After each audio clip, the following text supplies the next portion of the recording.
It's signed under oath. You have to file it with Fulton County. So how'd you learn about this relationship between Mr. Wade? I think this has been acknowledged now by both parties, correct? It has, yes. It's a dispute as to when it began, but it's acknowledged that they had I don't know if they still do, but at least had a romantic relationship. Yes, that's How'd you figure that out? How'd you find out? So at first, I knew Mr. Wade and I knew Miss Willis, and a lot of people in the community were a little surprised to see Nathan and Mr. Wade handling this case. It was just, a lot of people said that, and so a lot of people were talking about that, and just, it was kind of surprising, because it's not really, you know, he does a lot of law practice, but this isn't what you would imagine him doing. Did you ever see him have other billings? I mean, how do you have time to represent anybody else when he's billing, 24 hours a day to Fulton County? He had other people working for him. Like, he had a law student working for him for a while, and then he had a first-year associate. So I'm assuming that they would probably do whatever other work he had. Did you ever look at his calendar? Did you have access to that to see if it matched up? No, I didn't have access to his calendar, and I didn't have access to their like text messages. I mean, I was able to get get his geolocation data through subpoena, but the one thing that really struck me is if I was accused of something and I was saying I didn't do it, I would download my phone. They have a system. It's called Celebrate, and Fulton County pays for it. City of Atlanta pays for it. It's literally a system that you can hook your phone into. I have an investigator that has it, and I have my clients do it all the time. You hook your phone up, and it can find deleted text. It can find everything, and you can limit it. You can say, I only want texts with this person. So, if I was being accused of having an affair with someone, and I said it didn't start until April, and someone else said it started in October, the easiest thing to do is to, download that phone. And for privacy concerns, you can file it under seal, but you could easily narrow it down and say, I want this timeline. I want all of our texts from, November 2021, and it would easily tell whether or not they were romantic in nature. Before I leave the billing issues, did you ever compare Floyd and Cross's bills to Wade's to see if they were meeting together, like there was that meeting with teams, or what? Were they billing for the same meetings as well? So I looked at that. One thing is we don't have most of Floyd's. So Floyd has not billed in quite some time. So I didn't have his to compare, but I did look at Anna Cross's. The one day that I remember looking at was when they were in federal court to see, because so Ms. Cross was the one actually litigating in federal court. But Mr. Wade was sitting there with them at counsel table, and they both billed for that. I wanted to see if he billed for time that he was sitting in court waiting, because I know in Cobb County, for example, with appointed work, if we're sitting in court waiting, we can't bill unless we're actually doing something. Like, they won't pay for two people to sit there. And so I wanted to look at that. But they were both there in court that day. What about the teams meeting where he billed for? Were either of them involved in that team, since they're also outside special counsel? No, they were not. So all of those people were people who would not have itemized that. Okay. Employees. Back to your uncovering the relationship. Yes. How did you figure it out?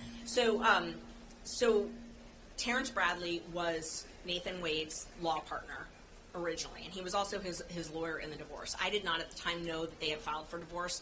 I knew Nathan's wife. I knew both of them historically from Cobb County. I mean, people knew them in Cobb County. Mr. Bradley actually called me after an article. We were looking into the financial irregularities. We're looking into how much money had been paid, because everybody in the case was kind of like, why do you have special counsel? Case? On this case, yeah. Like, was why Bradley still a partner with Wade at that time? He was not. There was testimony that their partnership ended in summer of 2023. So it had just ended, is my understanding. And it's kind of unclear, like, what month. The testimony is very unclear as to when they actually. I have when they dissolved. I think it was September, but it's very unclear as to their partnership. And I will say their partnership was a loose partnership. They had a partnership with the bar, but they all had separate legal entities. So each of them were filed as the law office of Terrence Bradley, law office of Nathan Wade. They had some joint bank accounts, but then they had some separate bank accounts. So I don't really know the exact structure. It was a very loose type of organization. But they were working together. And so Terrence actually called me. He had seen an article where I had done open records with another lawyer, Manny Aurora, and we had uncovered how much money everybody had made. The news had gotten wind of that, and I later learned that the news had open records to get all of my open records. So every time I would get something, the news would get it, because I wondered how that happened. But so that somebody published that, and I had done some more open records. And Miss Willis actually called Mr. Bradley when I did these open records and said, they're looking into us. And he called me because he was worried about it.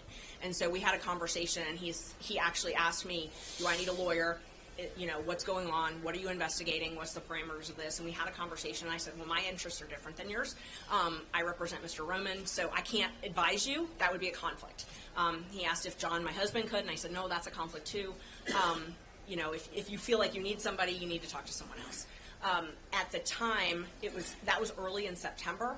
I had court in Cobb County, and I ran into Mr. Bradley. I was in Judge Harris's courtroom. I think it was either September 11th or 13th. I checked my calendar a week or so ago, but it was one of those dates. And I was taking a plea in front of Judge Harris, and Mr. Bradley was also there. Another lawyer who ultimately represented Mr. Bradley at our hearing, B.C. Chopra, he was there in court also. And then a friend of all of ours, who's a district attorney, his name is Bert Cohen, he was taking the plea with me. And Bert and I have known each other for a long time.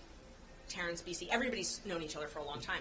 We were all sitting in a conference room attached to that courtroom, waiting for the pleas, chit-chatting, took the plea, went back in, and Mr. Bradley essentially went through the whole thing and said, well, this is what's really happening. I had a notepad, and I took notes on all the things to ask for open records.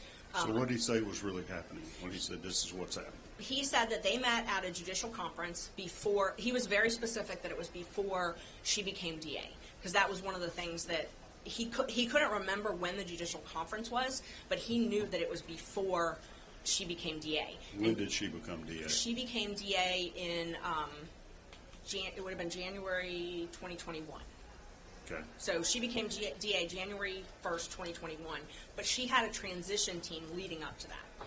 So, and Mr. Wade was in charge of her transition team. So Mr. Bradley told me all of that. We met for about an hour. Said that they had been together. They met at this conference. Nathan was still married, and Mr. Bradley was upset because of what happened in the divorce. He was upset because they were still married. You know, the Wades were still married, and he essentially just left her after meeting Miss Willis and dropping the kids off at college. So. And Bradley was Wade's attorney in that divorce action you're talking about? Okay. Yes, I didn't know that at the time. But they were law partners. They had been, yes. Okay. And I actually don't know if he was still his attorney when he talked to me. I don't know if he was or not. All right.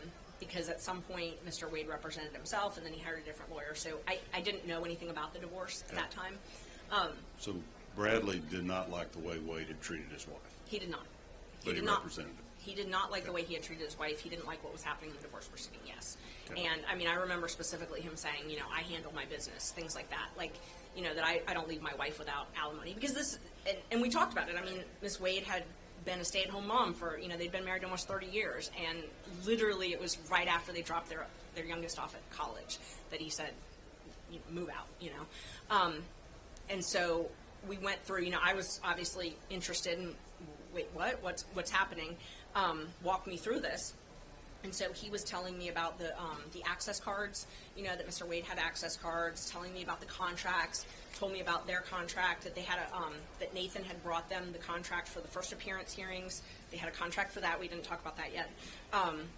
That they had the contract for the taint work, and then ultimately that Nathan was hired as the attorney on this case. That they had been dating before, and he told me, you know, they met at hotels. He would go to her place. And I remember him saying, you need to find her bestie who they had a falling out. That's the person whose condo it was that they would meet at. And did you later determine who that bestie was? Yes, it was Robin Yeardy. It was not until sometime later that I determined that. It was very difficult to determine who that was because he did not remember her name. But he knew her by sight? He did. Did he later confirm to you or identify who she was? Yes. So I had sent him a couple pictures, or showed him a couple pictures of some other folks or names. This was in January of 24, right before your motion? It was. It may have even been after I filed the motion. It was around the time. It was either before or around the time, but it was in January. I had gotten some open records requests from the DA's office. They had a contract. Yep. We just put on the screen some of the perfect. text messages that you produced to us. Yes. This is from your phone. It is. And so you're talking to Terrence Bradley I see over there on the left. Yes, and so when you see on the 14th, that one that's right in the middle that says file attachment with MIME type, that is a picture of her. So it doesn't show up on this, but it's actually, there's a picture of her. So while you're texting, you're shooting him a picture to see if he can identify Robin Yeardy? Yes, yes. Did he identify her? He did, yes. He said, yes, that's her, that's the East Point. And he thought the apartment was in East Point. I later found out it was in Hapeville, but those are very close in close areas. So he knew they would meet at that apartment? He did, yes. He knew all about it. And it was hard to find Miss Yeardy. What happened, and she was Robin Bryant, and then she got married and was Yeardy. I did an open records request for a contract that the DA's office got. It's called Critical Mention. She has I guess he's an attorney, but he's sort of in charge of communications. His name is Jeff DeSantis. Right after Ms. Willis had opened the investigation in this case, that same week, he contracted a company called Critical Mention, which is a media monitoring company. They put a dollar figure basically on your media presence, and they give you these analytical reports. And they say, hey, you did great on MSNBC. That's $1 million worth of, stuff for your brand. The Fani Willis brand is doing well, or this phrase is doing well, things like that. She had an employee in her office that was responsible for promoting her image, her publicity. She had a publicly funded contract for this. So Jeff DeSantis contracted or called this company, and it's in the emails. I think I provided those as well, but contacted Critical Mention and said, we need to hire you to do media monitoring. And it was the same week that she had sent the letter to Raffensperger and Kemp about this case. Said, we need to have a contract to do media monitoring. Got $10,000 approved, paid $10,000 for a year contract for an annual contract. Who approved that? Jeff DeSantis' email said the county approved it, and his emails indicated that it was hard to get approved, that he had to really push, I think is what he said. There's some language to that, but the county paid for it. Do other DAs do that? I'd never even heard of media monitoring. I didn't even know it existed. No. It was very shocking. But so I got some of the emails about this media monitoring. So I did open records, and again, once I got them, they shut me down and wouldn't give me anything else. But so these emails have attachments, they're PDFs, and you can see in the emails the hyperlink to them where you can actually see the analytical reports. That's what I wanted to get, and obviously nobody would give those to me. But these emails showed a trail where two people in her office, so Ms. Willis, Mr. DeSantis, and then Robin Yeardy, were the ones that had access to this Critical Mention profile. It's a platform that you can log into and see, how am I doing in the media. What was Robin Yeardy's role in the DA's office? She was a liaison between the news organizations. So she said that when CNN, MSNBC wanted her on, they would call Robin and she would coordinate it. She would do her hair and makeup, and then she would coordinate her interviews. But so how I found Robin was I'm going through these emails, and all of a sudden I see an email from Mr. DeSantis saying, take Robin off of this account. She's no longer with the office. And I was like, oh, I wonder if that's her. And so I found a picture of her, and I asked Terrence, is that her? Because I found out she had been fired or been let go or had quit or whatever it was. And so that's how I was able to figure out who Robin Yeardy was. Then we were able to run her, run her information, get an address, and that's how we were able to narrow down where this Hapeville condo was. So that's where basically Ms. Willis and Mr. Wade would meet for their relationship. Yes. But Mr. Bradley told me at that first meeting that they would meet at hotels. He told me about a lot of travel. I mean, he detailed, he detailed a lot of stuff. He said that they traveled to Texas, they traveled to Florida, a lot of different travel. He said Belize. He specifically said Belize, a cruise, the Bahamas, things like that. And you were later able to verify that through other subpoenas or open records requests or whatever? Yes, I was. I was able to, I subpoenaed bank records, I subpoenaed credit card records, and then I actually subpoenaed the travel agencies that Mr. Wade used for some of those trips. He used, two of the cruises that they took, he used a travel agency. So there was a cruise to the Bahamas, I got through a travel agency. There was a trip to Aruba that I got through the travel agency, and then there was another cruise, I think that one's to the Bahamas also, that I got through a different travel agency. And then his credit cards are the ones that showed all the Belize trips. And they showed that he was buying the tickets for both himself and Miss Willis? Oh, yes, the credit card statements. So because I guess he used a travel agency, his credit card statements actually had her name and seat number and all that on it. Okay. And So, I mean, there was no disputing. clear it was paid for by him on his credit cards? Yes. Oh, yes. Right. Is this the document you gave us from the Capital One there? It is, yes. And there you can see, so Clara Bowman is Mr. Wade's mom. So this trip, this was the cruise that happened October 31st, around that date. Mr. Wade paid for Miss Willis, Mr. Wade, and then his mother's plane tickets, and then also their cruise receipt. I think that one was Royal Caribbean. So your summary here showing the trips, we know that in late October they took a cruise to the Bahamas, and this is from his financial records. He paid for this for both tickets? Yes, this is from his financial records, and I tried to be, there were a lot of Ubers and things like that. I did not include things like that, Right. that I wasn't positive. I wanted to be under-inclusive, not over-inclusive. And then you show the trip to Aruba, another one to Bahamas, one to Belize, one to Napa Valley, California. Yes. These are all from October 22 up till May of 23. Yes. Okay. This is a document you produced to us? Yes. This summary, is this something we prepared? No, it's a summary. Okay. And so you discovered that and verified its accuracy through these credit card receipts, et cetera? Yes. Oh, yes. Okay. Do either of them deny these trips occurred? No, not at all. And so is this the impropriety, the financial impropriety of getting financial benefit from the job that he's paying for her way on these trips with money Yes. that she's paying him and approving? This is what I would call undisputed. Some of the other stuff on his credit cards, it looks like there's trips to Charlotte and Florida and other things like that. But this is what we could undisputed say was with Miss Willis.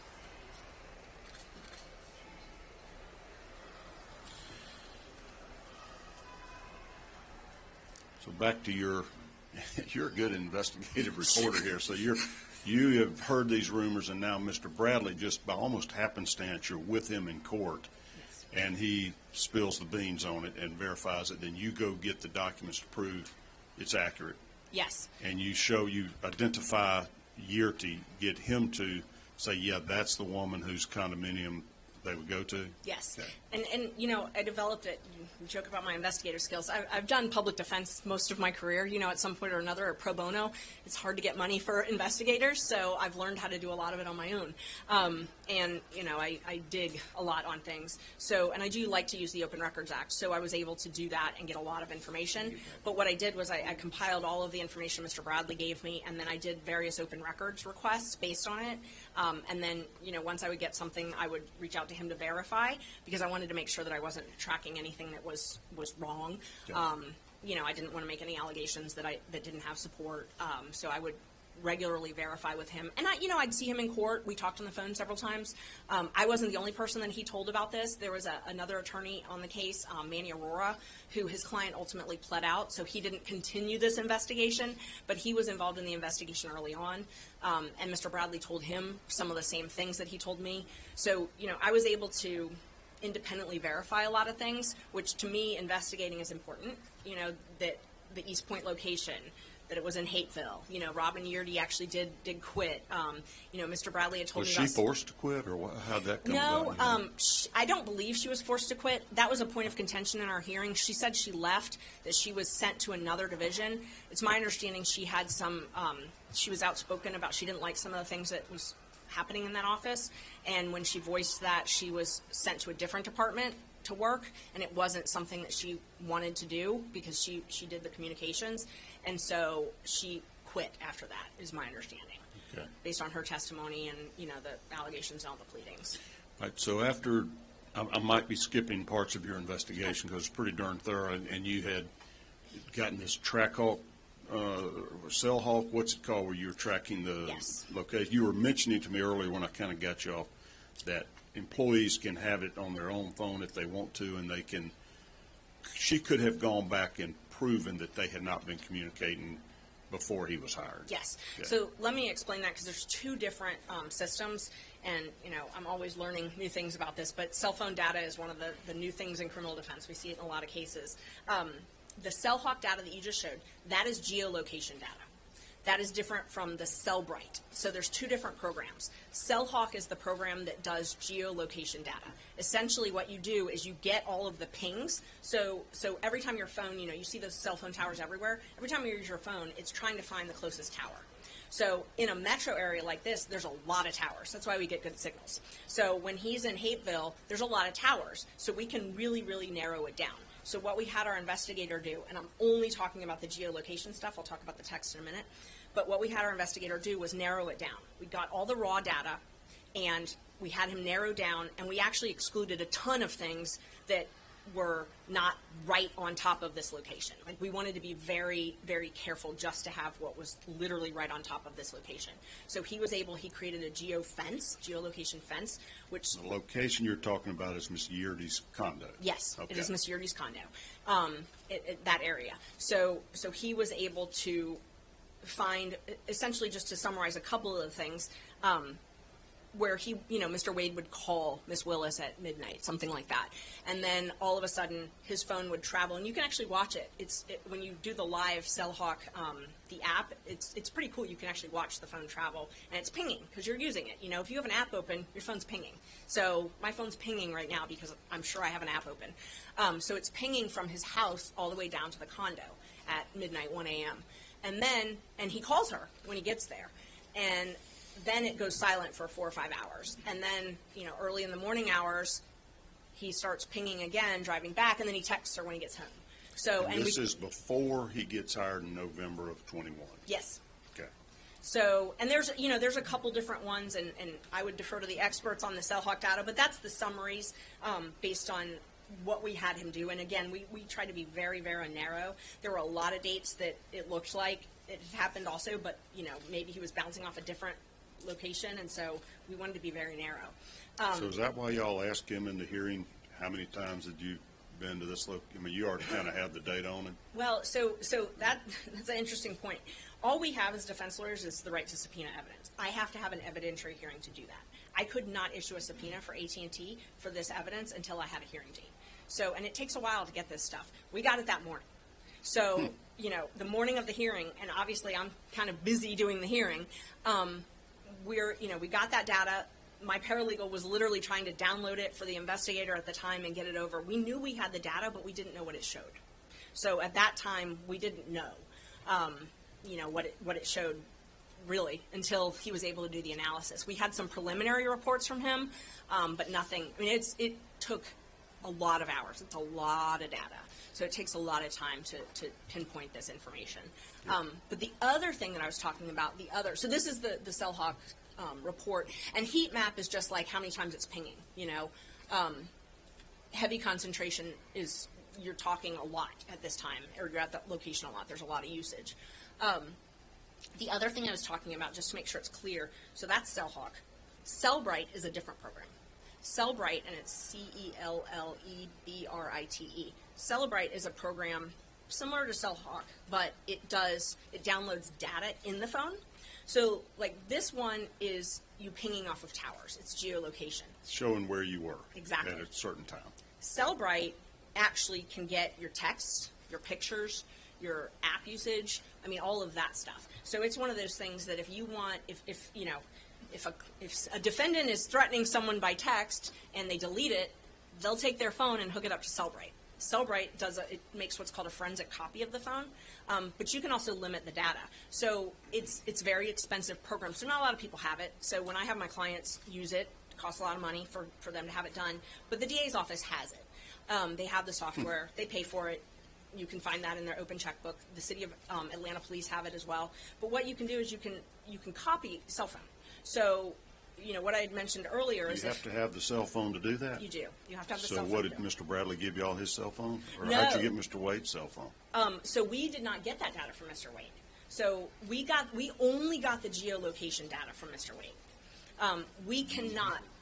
I do not have the power to get the text messages. I don't have that power. I would have to have a search warrant. The state's the only one that has the power to actually get someone's text messages out of their phone.